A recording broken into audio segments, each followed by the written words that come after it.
Pinagtibay ng Comelec Bank ang desisyon ng 2nd Division na ipawalang bisa ang proklamasyon ni Joey Chua Uy bilang congressman-elect ng ika-6 na distrito ng Maynila. Ito'y dahil sa issue ng citizenship. Si Luisa Erispe sa Sentro ng Balita, live. Naomi, opisyal nang nagsimula ang termino ng mga bagong halal na opisyal ng gobyerno kaninang alas 12:01 ng tanghali. Pero ang Commission on Elections may mga inihabol pang desisyon na inilabas hinggil sa ilang mga kandidato na humaharap sa cancellation ng COC at disqualification.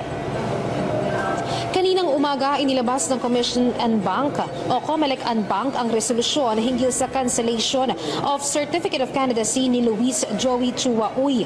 Si Uy ang nanalong kongresista sa ika-6 na distrito ng Maynila nitong 2025 elections. At ang kalaban niya ay si Bienvenido Benny Abante Jr., ang dati ng representative sa distrito. Batay sa desisyon ng Comelec and Bank, ipinapawalang bisa ang proklamasyon kay Uy at kinatigan ang desisyon noon ng 2nd Division na ang maiproklama ay ang ikalawang may pinakamataas na boto o ang kalaban niya na si Benny Abante. Ang dahilan naman umano ay dahil lumalabas na hindi natural born citizen si Uy dahil foreigner ang kanyang ama. Pag hindi ka natural born Filipino, kahit naturalized Filipino, ay hindi pwede maging kongresista. Ang sabi ng Commission Division at sabi ng Commission and Bank, siya ay hindi natural born Filipino citizen. Dito, Naomi, sino na nga ba ang talagang dapat umupo bilang kinatawan ng ika-6 na distrito? Si Abante nga ba na ipinapaproklama ng Comelec o si Uy na naiproklama na? Pinal na nga ba ang desisyon ng Comelec and Bank at ito na nga ba ang susundin? Hindi naman ito diretsahang sinagot ni Comelec Chairman George Erwin Garcia, pero para sa kanya, sa Kamara at Korte Suprema na ang magre-resolba nito kung sino nga ba ang dapat umupo sa pwesto. Ang importante lang at least bago matapos ang 30 ng Hunyo na desisyon na ng Comelec yung bagay na yan, and therefore kung paano ito maipapatupad o hindi maipapatupad ay tingnan natin yung susunod na mangyayari dyan. Dahil naman inilabas ang desisyon bago ang June 30, 12:01 ng tanghali, base sa rules ng Comelec, may 5 araw pa bago ito maisapinal at maglabas ng Certificate of Finality ang poll body. Kaya naman kung batas naman ang pagbabasihan kung sino ang uupo, ang sabi lang ng Comelec kung sino ang naiproklama na, nakapag-oath na at uupo sa posisyon, siya ang lalabas na kongresista.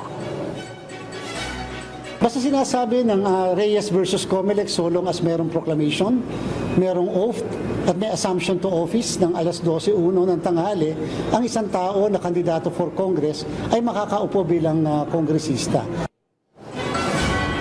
Samantala, hinggil naman sa issue ng pag-upo ni dating Pangulong Rodrigo Duterte bilang mayor ng Davao City, kahit wala siya sa Pilipinas at hindi siya nakapag-oath o nakapanumpa, sabi ng Comelec para sa kanila tapos na ang jurisdiction nila dito dahil naiproklama na si Duterte.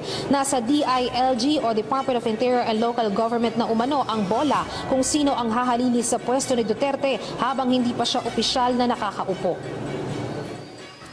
Ang jurisdiction po ay wala na sa amin. Basta po walang kaso sa amin, wala nakapending, wala kami naging desisyon. At naproklama kaagad na ang jurisdiction ay malilipat sa DILG. Sa DILG, lalo na pagdating ng June 30.